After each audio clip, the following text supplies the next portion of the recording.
मान ज्ञान गुण जय कपीस तिहु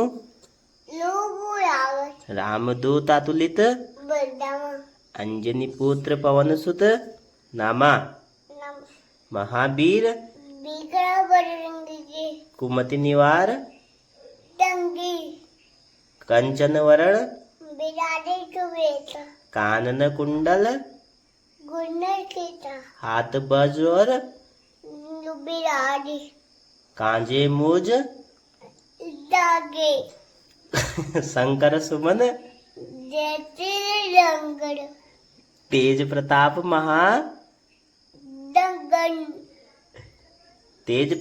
महाजगबंदन विद्यावान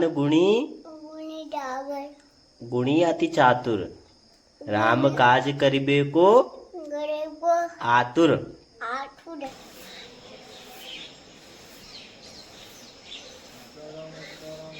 हेलो दोस्तों, नमस्कार। मैं हूं हरीश मेहरा और जैसा कि आप कुछ दिनों से देख रहे हैं कैसे हमने तैयारी करी भागवत की, और कल हमारी कलश यात्रा थी। तो उसके बाद कल हमारा जो महाशिव पुराण कथा का पहला दिन भी था, तो थोड़ी आपने कथा भी सुनी होगी। तो आज ब्लॉग में आपको कथा भी सुनाई जाएगी और कुछ भजन भी शेयर किए जाएंगे। तो आज हमारी जो महाशिव पुराण कथा का आज है दूसरा दिन, तो आप हमारे साथ बने रहिएगा और ब्लॉग ज़्यादा से ज़्यादा शेयर कीजिएगा। और मैं आऊँगा रोज़ 3 से 4 बजे तक 1 घंटा लाइव। तो आप यूट्यूब में मेरे लाइव के ज़रिए भी जुड़ सकते हैं। अगर आपको कथा सुनने में या मतलब भागवत सुनने में रुचि है तो आप 3 से 4 बजे मेरे यूट्यूब चैनल पहाड़ी रॉक स्टार मेहरा जी में जुड़ जाइए और कथा सुनिए, क्योंकि काफ़ी अच्छे व्यास जी हैं, काफ़ी अच्छा जो सुना रहे हैं वो समझ में आ रहा है और उसको अपने जीवन में उतारने की हम कोशिश करेंगे। उनके जो वचन है उनको अपने जीवन में धारण करेंगे और आप भी हमारे साथ जुड़े रहेगा। तो आज हम कुछ क्वेश्चन भी करेंगे, कुछ जो कथा कल सुनी थी उसके ज़रिए कि व्यास जी ने क्या सुनाया, तो जो मिलेगा उनसे कुछ पूछेंगे आज। तो आप हमारे साथ बने रहेगा। जय शिव शंकर की जय शिव। यहाँ चल रही है सफाई और व्यास जी अपनी आसन पर विराजमान है। ये देखो, क्योंकि यहाँ लाइट नहीं आई है तो नहीं तो मंत्रोच्चार होता बाबा जी की करानी। सुबह सब आ जाते हैं टाइम से और साफ सफाई हो गई। ये देखो, क्योंकि चारों ओर सफाई करनी होती है। अभी लाइट नहीं आई है तो लाइट की वजह से जो अभी व्यास जी अपनी गद्दी पर बैठ के पूजा पाठ करते हैं 2 घंटे, तो आपको सुनाई नहीं दे रहा होगा। और इन्होंने इन्होंने इतना परेशान किया है मैं आपको बता नहीं सकता। जो हमारा तिरपाल है वो फाड़ दिए है। ये देखो, ये जो हमारी ये मालाएं है वो निकाल दी और ऊपर से गिरा रहे हैं, क्योंकि इसमें आम बहुत है अभी, उसको गिरा रहे हैं। तो रवि भोले आ चुके हैं, चाय वाय पिला रहा कुछ। तो ये देखो सफाई का काम चल रहा है, थोड़ा हम भी करते हैं। अब मंच की सफाई चल रही है अभी। यहाँ वैसे झाड़ू नहीं लगते तो ऐसे बना के लाने पड़ते हैं, क्योंकि मंच है। और व्यास जी सुबह से 2 घंटे से लगातार पूजा कर रहे हैं अभी, और साफ़ सफाई हो चुकी है अब। तो व्यास जी अपनी जो मूल पाठ है वो कर रहे हैं अभी। देखिए, कल शाम से लाइट नहीं है तो जो मंचोच्चारण है वो अभी लाइट के जरिए तो सुनाई नहीं दे रहे हैं, क्योंकि व्यास जी सुबह से पूजा पाठ पर लगे हुए हैं। कल से सुनाएंगे। और देखो, सुबह की भी तैयारी हो चुकी है, सभी जजमान भी आ गए हैं अब और सब जुड़ जाते हैं, क्योंकि एक महायज्ञ की तैयारी चल रही है जो लास्ट दिन भंडारा होगा। ये देखो सब लग चुके हैं अपना कार्य करते हुए। पूजा की तैयारी हो चुकी है, सभी जजमान आ चुके हैं। देखो, सुबह की पूजा जब जजमान नहा धो के आ जाते हैं उसके बाद शुरू हो जाती है। तो ये देखो सब अपने कार्यक्रम में लगे हैं और धीरे धीरे सभी ओए ओए हेलो मैं जानते हुए तो इसका नाम बताए और ये किस काम आता है, पंडित जी ने मंगाया है।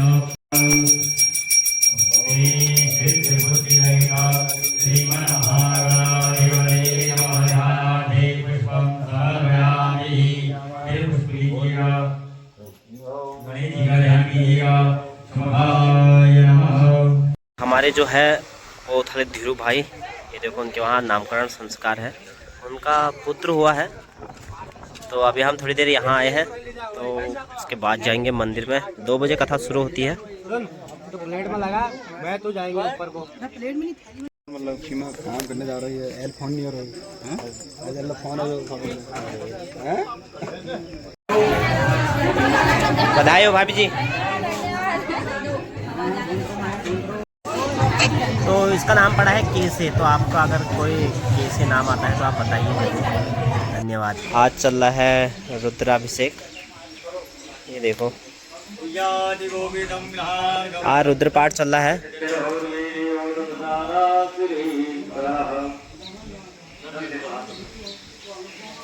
तो इस पूजा को करने में 2.5 घंटा लगता है लगभग। तो सभी जजमान पंडित जी लोग लगे हैं सुबह से ही।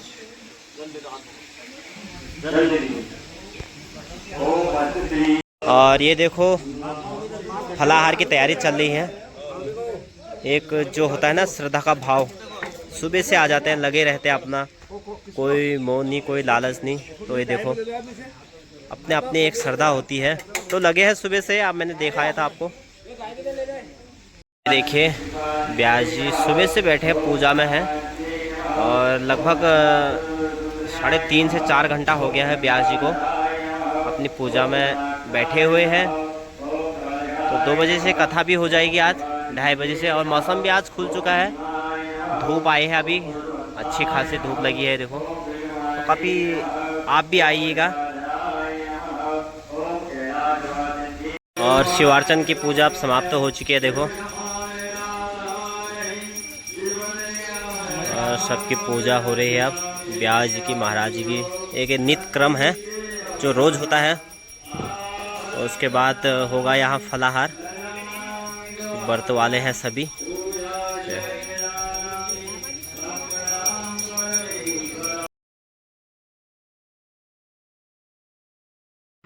तो अभी मैं बना रहा हूँ फूलों और आम के पत्तों की माला, मेरे साथ दे रहे हैं राहुल। तो अभी जो पीछे हमारी मूर्तियाँ हैं हम लगाएंगे माला, ये देखो ये लगा दी है अभी। तो अब बजने वाला है 2 और अब म्यूजिक वाले भैया भी आ चुके हैं। थोड़ा अपना तबला वबला सब चेक करेंगे पहले, और उसके बाद ब्यास जी की पूजा होगी, उसके बाद कथा शुरू हो जाएगी। तो अब सब रेडी हो चुके हैं, तो जनता भी आना शुरू कर देगी अभी थोड़ी देर में, आने भी लग गए लोग वहाँ से ऊपर से। तो आप बने रहेगा हमारे साथ। और ये हमारे तबला वादक, तो भैया से उनका नाम हम जानना चाहेंगे। भैया अपना नाम बताओ। राधे राधे, मेरा नाम हर्ष पटड़िया है। अच्छा, और मैं हल्द्वानी से। और कितने साल से आप तबला जो बजा रहे हैं? मुझे 4-5 साल से। 4-5 साल से तबला में अपनी सेवा देते हैं। और आप ले चलेंगे बेंचो वाले भैया के पास, ये देखो ये है बेंचो भैया जी का। तो भैया जी से पूछेंगे उनके बारे में। जय श्री सीताराम, मेरा नाम दिवाकर उप्रेती है। दिवाकर उप्रेती जी। आपको भैया कितने साल हो गए बेंचो बजाते हुए? मुझे पिछले 3 सालों से मैं बेंजो बजा रहा हूँ। अच्छा, जी। आप ब्यास जी के साथ ही है या इधर उधर भी जाते हैं? मैं सभी के साथ जाता हूँ, जो अच्छा मुझे अच्छा, आमंत्रित करता है उनके साथ जाता हूँ। चलो बढ़िया। फिर कल जानेंगे आपके बारे में कुछ और ये है मूल पाठ वाले भैया। भैया अपने बारे में कुछ बता दीजिए हमें। सीताराम, मेरा नाम सुनील उपाध्याय है। सुरेंद्र उपाध्याय, सुनील उपाध्याय। चलो बढ़िया है। तो ये हमारी जो गुरुजी की टीम, और एक पंडित जी है वो अंदर अपनी सेवा दे रहे हैं। अभी कुछ ही देर में ब्यास जी भी आएंगे, कल उनके बारे में जानेंगे कुछ। तो धीरे धीरे अब सभी आना शुरू हो चुके हैं, और अब बज चुका है 2, और हमारे जो जजमान हैं सब रेडी हो चुके हैं और ब्यास जी के स्वागत के लिए इंतज़ार कर रहे हैं। देखो फूलों की माला बनाकर।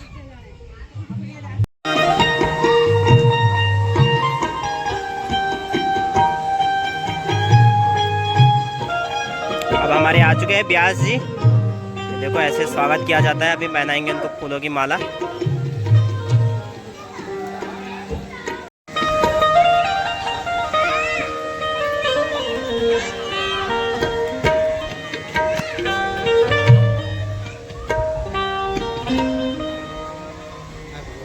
अपवित्र पवित्रो वा विशर्मा वैस्तांगतो विवाय हस्मरेत् पुण्डरीकाक्षं समायाभ्यानुसारः सरस्वती देव्यै नमः ध्यानार्थी विसर्जयामि ध्यानार्थी पुष्पं समर्पयामि आसनार्थी पुष्पं समर्पयामि पाद्यार्थी जलं समर्पयामि हस्तिवर्घ्यं समर्पयामि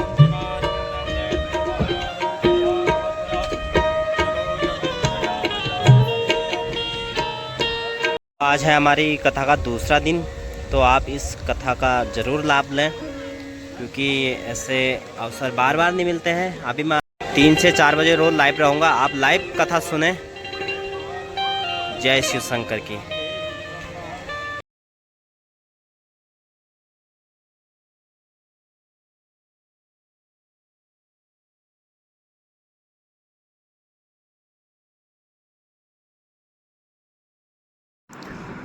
तो ये देखो, अब धीरे धीरे सभी ने आना शुरू कर दिया है, क्योंकि घर में भी बहुत काम होता है।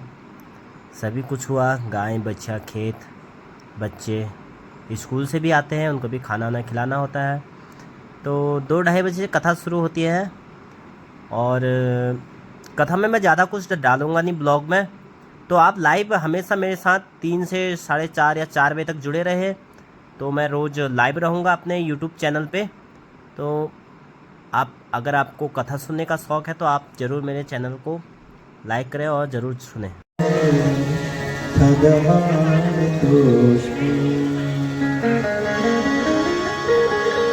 नमस्ते शारदे देवी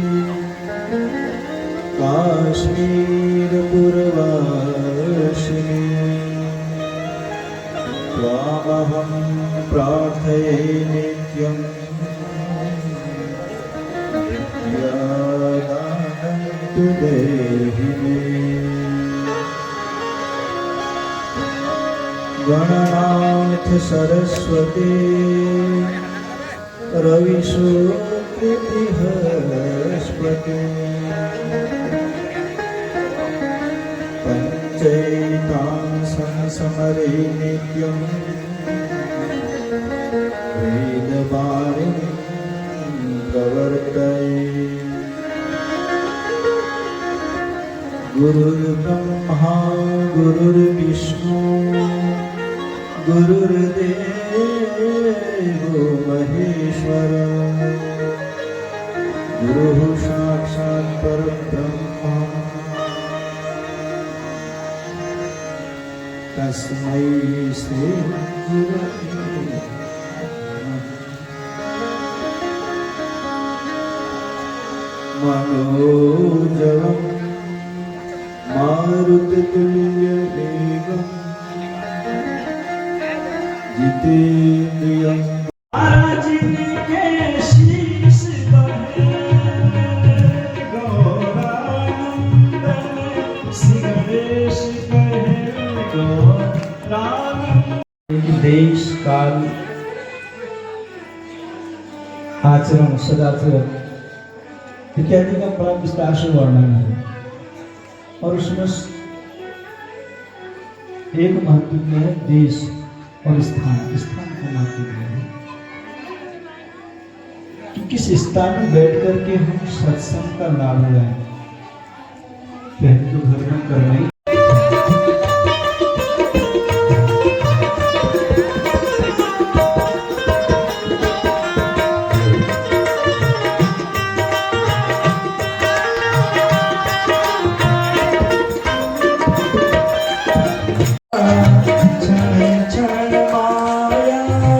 विषय विकारा जन्मे जन्मे भरी माया हो।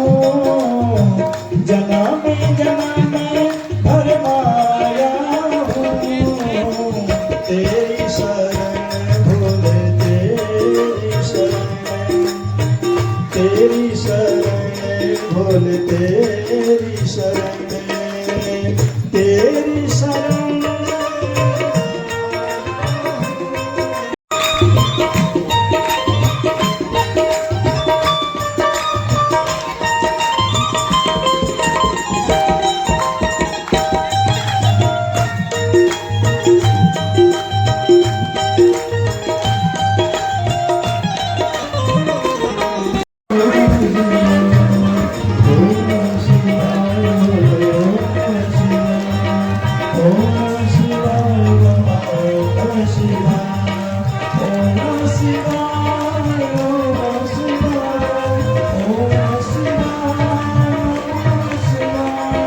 ओम नमः शिवाय, ओम नमः शिवाय,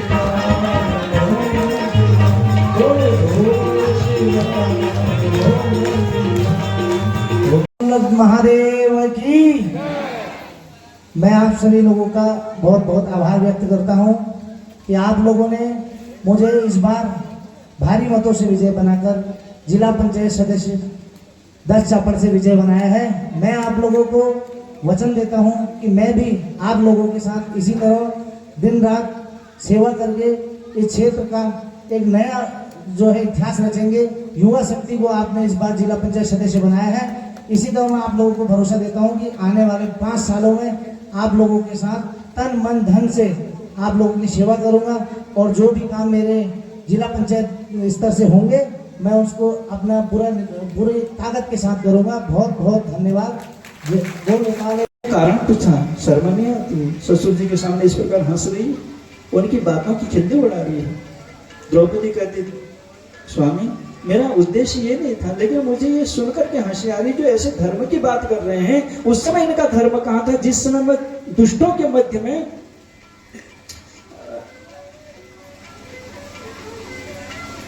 उन दुष्टों के मध्य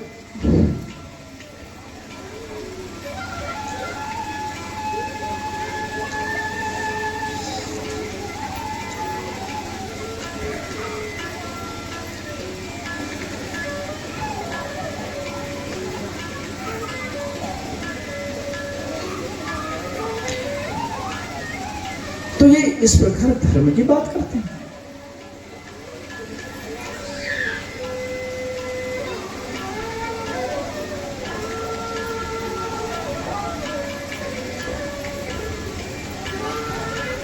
तो उस समय इनका धर्म कहाँ गया था जिस समय मैं चारों तरफ से दुष्टों से घिरी हुई थी। मेरी लाज बचाने नहीं कि इनके अंदर इतनी शक्ति नहीं थी। ये चाहते तो एक क्षण एक बाण से सारे कौरव सेना को, चाहे तो दुर्योधन हो या दुशासन हो, उनको रोक सकते थे। इनकी आज्ञा का वो जो है अनादर नहीं कर सकते थे। यदि इनकी आज्ञा नहीं मानते तो भी इनके अंदर इतनी शक्ति थी। उस समय इनकी धर्म इनके सामने नहीं है। उनको उस समय धर्म नहीं दिखा कि इनकी बहू की लाज लूटी जा रही थी, इनके बहू को नग्न किया जा रहा था। एक स्त्री, चलो इनकी बहू नहीं है, कोई भी है, एक स्त्री है,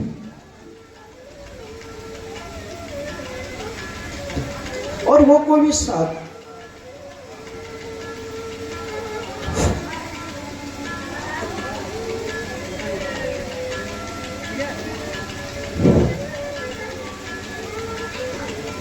और वो कोई सामान्य स्त्री नहीं, स्वयं यज्ञ से मंडप, यज्ञ की वेदी से उत्पन्न हुई साक्षात भक्ति देवी द्रौपदी जी।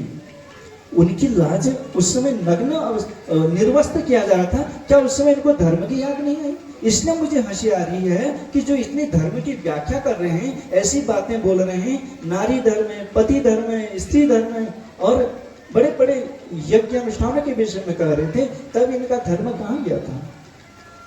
भीष्म पितामह बड़े धीर, बड़े गंभीर स्वरम बोले युधिष्ठिर से, पुत्र उसको मत रोको, ठीक कह रही हो बेटी, वास्तव में तुम्हारी बात सत्य है, मैं रोक क्यों नहीं पाया? कारण क्या है? क्योंकि हमने दुष्ट का अन्न खाया। ये जैसा अन्न वैसा मन, इसलिए जो है पवित्र अन्न भोजन करना चाहिए। और पवित्र कैसे होगा? एक तो अपने मेहनत से कमाए हुए धन से, दूसरे का धन जबरदस्ती लूट करके, छीन करके, अधर्म से कमाए हुआ धन के कारण जो है बुद्धि भी पापमय हो जाती है। इसलिए कहते हैं अन्न को पवित्र कर्म से, पवित्र कर्म करो, तन मन धन, मन भी पवित्र होना चाहिए, कर्म भी पवित्र होना चाहिए। यदि उसमें कहीं से कोई फिर क्षुद्रता आ जाती है तो उस अन्न को सबसे पहले क्या करें? भगवान को भोग लगाना चाहिए। उससे क्या है, वो प्रसाद बन जाता है, और जब हम प्रसाद ग्रहण करते हैं तो बुद्धि निर्मल हो जाती है, उस हृदय में, उस बुद्धि में भक्ति आ जाती है। इसीलिए कह दिया है कि प्रत्येक दिवस सबसे पहले कुछ नहीं हो तो भगवान का स्मरण करिए जब हम भोजन करते हैं। अन्नं ब्रह्मा रसो विष्णु भुक्ता देवो महेश्वर। इस इसलिए भगवान का स्मरण करना चाहिए, भोग लगाना चाहिए, फिर उसको समस्त भोजन में मिला दो तो वो प्रसाद बन जाता है, उसमें ये दिव्यता आ जाती है। इसलिए पुत्री तुम जो कह रही हो ठीक है, बात सही है, क्योंकि जो है उस दुष्ट का हमने अन्न खाया, इसलिए हमारी बुद्धि पथभ्रष्ट हो गई, इसलिए हम तुम्हारी रक्षा नहीं कर सके। इसलिए हरि व्यापक सर्वत्र समान, द्रोणाचार्य ने जैसे अंगूठा किया तो तब द्रौपदी को याद आया, श्री भगवान की याद आई। जैसे उसने हे द्वारिकानाथ कहा तो भगवान को आने में देर थोड़ा लगी, उसको प्रकट होने में देर लगी क्या? यह सिद्ध होता है कि हरि व्यापक सर्वत्र, वो सर्वत्र है, यत्र तत्र हमारे मध्य में बैठा है। लेकिन प्रकट कब होगा? जब हमारे अंदर वैसी निश्चल बुद्धि हो, हमारा हृदय उतना प्रेममय हो, हमारे अंदर इतनी श्रद्धा भाव हो, तो उसको प्रकट होने में देर नहीं लगती। लेकिन कली काल ये प्राणियों का हृदय कहाँ इतना प्रेम भरा हो। तो इसलिए कहने का तात्पर्य है कि कपट रहित जिसका अंतःकरण हो, जिसकी बुद्धि निर्मल हो, उसी को भगवान के दर्शन होते हैं। इसलिए हम जो भी 1 घंटा भी कथा सुनते हैं उसको प्रेम भाव से श्रवण करना चाहिए। तो इस प्रकार चंचुला जो है भगवान शिव की भक्ति करने लगी, कथा श्रवण किया उसने, बहुत समय तक वही जो है गोकर्ण क्षेत्र में निवास किया और जीवन पूर्ण हुआ। सीधे जो है भगवान के धाम को चली गई, शिवलोक चली गई। और वहां जब भगवान के स्वरूप को देखती है, दिव्य स्वरूप, वो कैलाश धाम, जहाँ की अनेक पार्षद जो हैं देवी देवता भगवान की सेवा में। और जब उस दिव्यांगना को देखा तो भगवान शिव ने जो है उसको माँ पार्वती की सहायिका बना दिया, अर्थात माँ पार्वती की सहचरी सखी बन गई। इस प्रकार अब जो है शिवलोक की निवासी बन गई। चंचुला जो है उसका रहन सहन जैसे संग रहोगे वैसा ही जो है प्रभाव पड़ता है, दिव्य हो गई, आत्मा भी पवित्र है।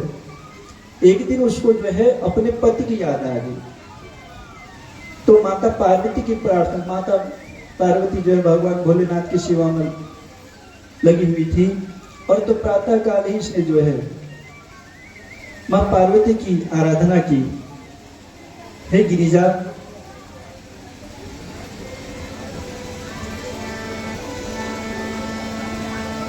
जय जय जय गिरी राजी किशोरी, जय जय जय गिरिराज किशोरी, जय जय जय गिरिराज किशोरी, जय महेश मुख चंद्र चकोरी, जय गजी बदन सड़न माता, जगत जननी दामिनी द्युति गाता, नहीं तव आदि मध्य अवसाना, नहीं तव आदि मध्य अवसाना, अमित प्रभाव वेद नहीं जाना, अमित प्रभाव वेद नहीं जाना, भव भय विभव पराभव कारिणी, विश्व विमोहनी स्ववशनी, जय जय जय गिरिराज किशोरी, जय महेश मुख चंद्र चकोरी। बोले पार्वती मैया की।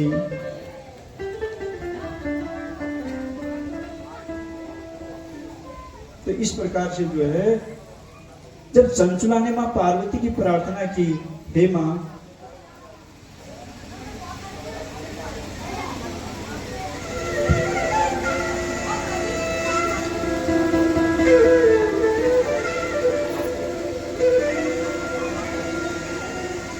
अमित प्रभाव वेद नहीं जाने, आपके प्रभाव को वेद भी नहीं जानते हैं।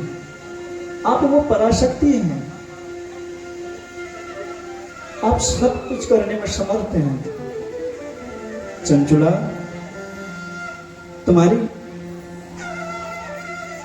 इस दिव्य प्रार्थना से प्रसन्न हूं। बताओ क्या इच्छा है? कोई शंका है मन में?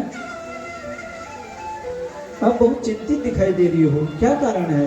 इस कैलाश धाम में तो आज तक कोई कष्ट किसी को होता ही नहीं है, ये तो मुक्त अवस्था में मानव रहता है, फिर तुम यहाँ इतने चिंतित क्यों दिखाई दे रही हो? हे मां, मेरे पति बड़े अधम, बड़े पापी थे, अब मुझे आज याद आ रहा है, वो कहाँ होंगे, किस अवस्था में होंगे? माता पार्वती मुस्कुराती, देवी उस दुष्ट को क्यों याद कर रही हो? वो तो अधम प्रकृति में, वो अधम कर्म किया हुआ था, तो प्रेत योनि में है। मां, वो जैसे भी है मेरे पति थे, क्या उनका उद्धार का कोई मार्ग नहीं है? तो मुझे कृपा करिए ना मेरे ऊपर। तो माँ पार्वती ने कहा यदि किसी प्रकार वो शिव कथा सुन ले, तो शिव पुराण सुन ले, तो वो प्रेत योनि से मुक्त हो सकता है। देखो, जो किसी तरह मुक्त नहीं होता है, प्रेत योनि बड़ी निकृष्ट योनि है, इसलिए हमारे शास्त्रों ने, हमारे ऋषि मुनियों ने सुंदर व्यवस्था की है। अन्य धर्मों में नहीं होता है ऐसे। हमारे धर्म में 10 गात्र क्रिया बनाई है। 10 माने 10 गात्र माने शरीर। 10 दिन तक पिंड, देखो मृत्यु के पश्चात सबको पहले तो जाना ही पड़ता है प्रेत योनि में, केवल एक साधु सन्यासियों को छोड़कर, ये निश्चित है। लेकिन वो मुक्त हो जाता है कब? जब पुत्र इत्यादि बंधु बांधव, इसलिए हमारे यहाँ पहले पुत्र, फिर अपने इष्ट मित्र बंधु बांधव, गोत्र सगोत्री बनाया है। किसी के यदि कोई न हो, संतान न हो, तो अपनी सगोत्री करने, अपने इष्ट मित्र बंधु बांधव करने। उससे क्या होता है?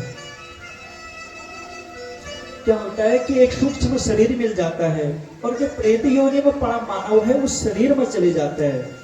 10 दिन के पिंड से एक शरीर बनता है, उसको 10 गात्र कहते हैं। इसलिए हमारे शास्त्रों में सुंदर, ऋषियों ने देखा जब ये मानव मरता है, इसकी आत्मा कहाँ जाती है, उनमें इतनी सामर्थ्य है, उसके पीछे पीछे गए, देखा ये तो भटक रहा है, कैसे मुक्ति होगी? तो पिंड दान की व्यवस्था बनाई। लेकिन जो दुष्टात्मा है, दुष्कर्म करता है, वो पुत्र के द्वारा दिए हुए पिंड दान से भी उसकी मुक्ति नहीं होती। गया श्राद्ध कर लो, उससे भी मुक्ति नहीं होती है, क्योंकि इतने अधम, इतने पापी होते हैं। अन्य धर्मों में ऐसा नहीं होता है। गीता प्रेस के जो संपादक थे जयदयाल गोविंद का, आप जानते ही हैं सब, तो सत्संग करते थे। ये स्पष्ट वो वास्तविक कथा। राधा जी आए वहाँ,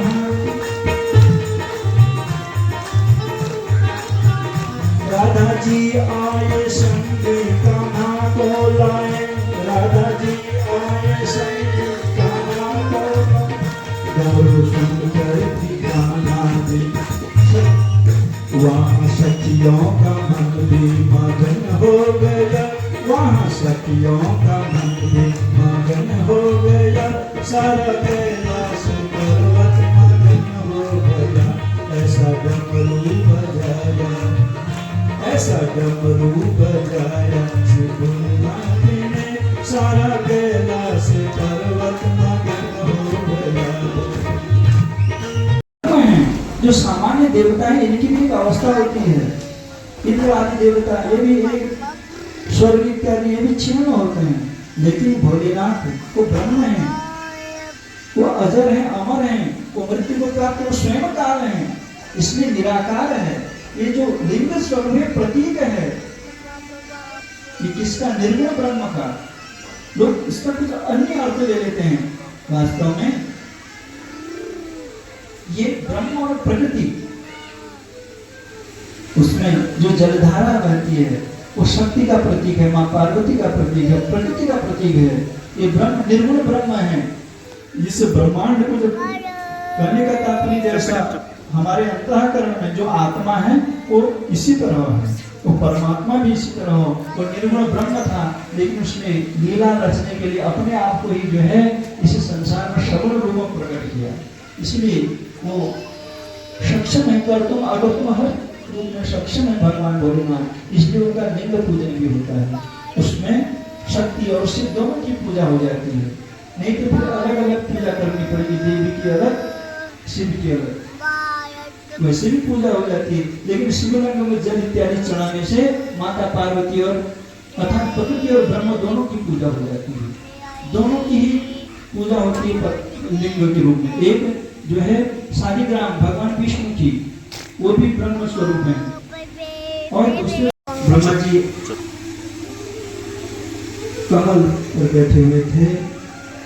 देखा मैं कहाँ से आया हूँ, पहुँचते खोजते खोजते कमल पर थे। कमल नाम के इधर उधर देखा, कोई नहीं दिखाई दिया। उस जहाँ मैं बैठा हूँ इसी का आश्रय लेना चाहिए, ऐसा सोच करके कमल नाल के अंदर से खोजने चले, इसकी जड़ कहाँ है, इसका मूल कहाँ है। जब बहुत समय व्यतीत हो गया लेकिन नहीं पहुंच पाए, अंततः तो वापस कमल पर आ गए। चिंतित हो गए, क्या मैं ही अकेला हूँ सारे विश्व ब्रह्मांड में, और कोई नहीं, मैं ही सृष्टि करता हूँ, इसका मतलब मैं ही श्रेष्ठ हूँ। ऐसा उनके अंदर भाव आ गया। उनकी इस चिंता को देख करके तुरंत भगवान विष्णु प्रकट हुए, क्योंकि नाभि से कमल निकला था। तो भगवान ने उनकी मनोदशा समझ गए, प्रकट हुए, उनको ज्ञान कराया कि तुम मेरे द्वारा उत्पन्न हो, मेरे नाभि से कमल, मेरे नाभि से आपका प्रादुर्भाव हुआ है। लेकिन इसको मानने को वो तैयार नहीं। तो इस प्रकार जब नहीं मन में अहंकार का बीजारोपण हो गया, एक दिन भगवान शैया पर वैकुंठ धाम में लेटे हुए थे, तो उनके मन में ये बात थी कि ऐसा मेरे से कहा गया था। तो पुनः जिज्ञासा लेकर के पहुंच गए कहाँ, वैकुंठ धाम। भगवान अपने सरसैया पर वहाँ पर शेष शैया पर लेटे हुए थे। अब वो ध्यानस्थ अपने योग निद्रा में थे। ब्रह्मा जी जैसे आए वो योग निद्रा में लीन थे। ब्रह्मा जी को क्रोध आता है, अरे मैं सृष्टि करता हूँ, संसार का जनक हूँ, और इन्होंने ये भी नहीं सीखा अतिथि कोई घर में आता है तो उसको आसन देना चाहिए, जलपान के लिए पूछना चाहिए, उठना चाहिए। चार चतुर्भुज दस भुज में सोहे, भुज दस भुज में सोहे, तीनों वेदांगी धारा ओम हर हर हर माने, कानन चतुरानन पंचानन राजे, बोले पंचानन राजे, हंसासन गरुड़ासन। जय कपीस देव लोको जागर, रामदूत अतुलित बलधामा, अंजनी पुत्र पवन सुत महावीर विक्रम बजरंगी, कुमति निवास सुमति के संगे, कंचन वरण विराज सुवेशा, कानन कुंडल कुंचन, हाथ वज्र और ध्वजा विराजे, कांधे मूंज जनेऊ, शंकर सुमन केसरी नंदन देव,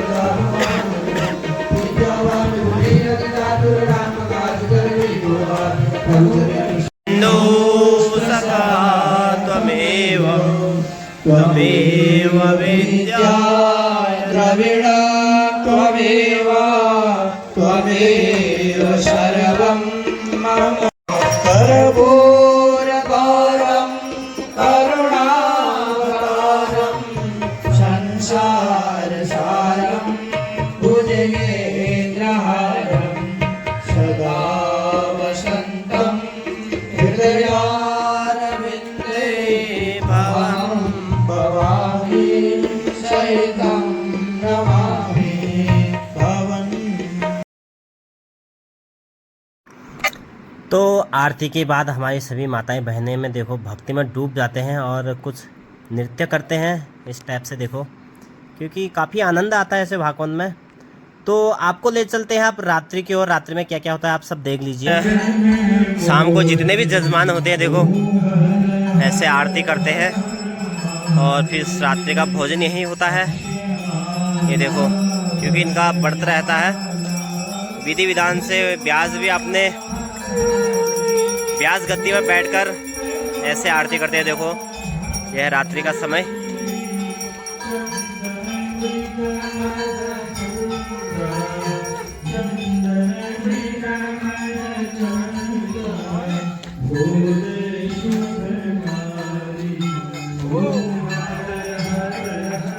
ये पहले महाराज जी की पूजा भी होती है। देखो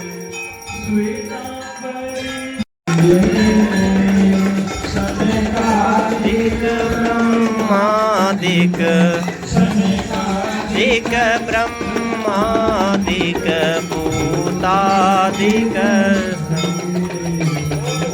के बाद देखो रसोई की भी पूजा होती है, क्योंकि भंडार की पूजा करना काफ़ी आवश्यक। ये देखो भंडार में कभी आपूर्ति नहीं होती है। हमारे भंडार देवता भी होते हैं।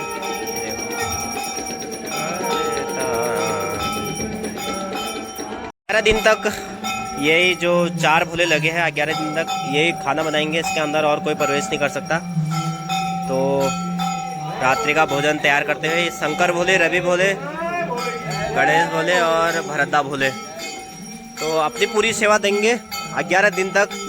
चाय पानी जो भी है अपने लिए खाना बनाते हुए।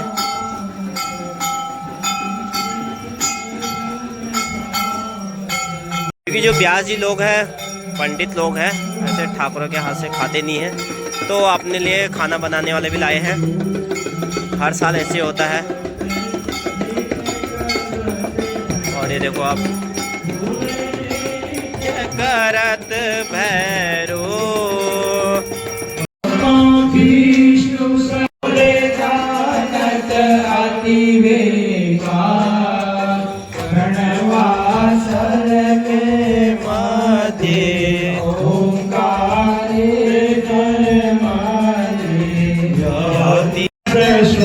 यहाँ से माँ कौशल्या की आरती हो रही है। देखो गंगा यमुना सरस्वती, उतना दूर तो जाया नहीं जाता। रात्रि का समय यहीं से माता को दिया दिखा दिया जाता है। देखो अब होगा जो हमारा बरगद का पेड़ है, उसकी आरती होगी।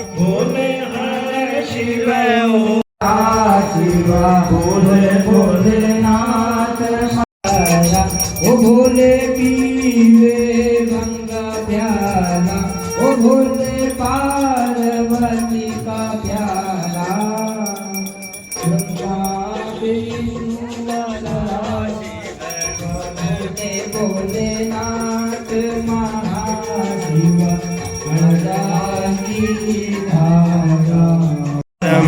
संसार सारम भुजगेन्द्रहारम सदा वसंतम हृदयारविंद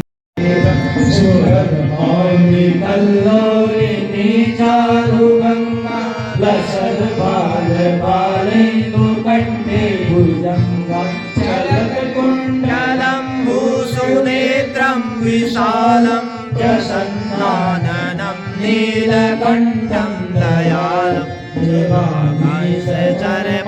विपस्थले गलेवलम्ब्य लम्बिताम्बुजङ्गतुण्डमालिकं डमड्डमड्डमड्डमड्डमड्डवर्वयं चकार चण्डटाण्डवन्दनोतु नः शिव शिव जटाकटाह सम्भ्रमं प्रमन्निलिम्बनिर्झरी विलोलरी जिवल्लरी विराजमान मोहजनि ललाटपट्टपावके किशोर चन्द्रशेखरे रतिपते क्षणं मम धराधरे नन्दनी विलास बन्धु बन्धुरस्फुरन्तिकान् सन्तते प्रमोदमान मानसे कृपा कटाक्ष धोरणी निरुद्ध रुद्धरापचित पचित दिगम्बरे मनो विनोदने तुमस्तुने जटाभुजङ्ग पिङ्गलस्फुरत्पणा मणिप्रभा प्रदम्बगोङ्गमण्डलम्बरे कलितधूमके प्रदाम्बसिंहरस्फुरत्पगुत्तरीयमेदुरे मनोविनोद भगवतं त्रिभुवनभूतभुजं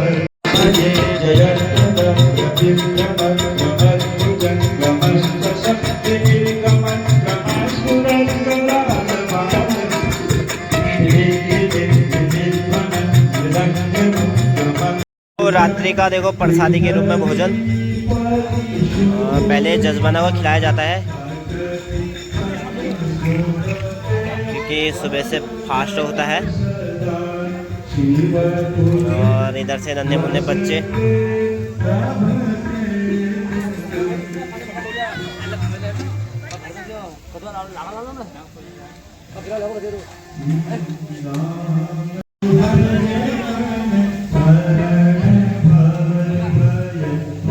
क्योंकि रात्रि में जो राक्षस छिपते हैं तो वैसे यही छिपेंगे, जो राक्षस होगा वो छिपेगा।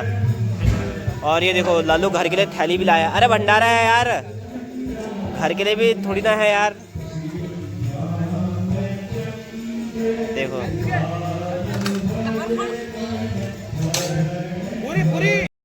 तो अब हम भी भोजन कर रहे हैं और भजन ऐसे रात तक चलते रहेंगे।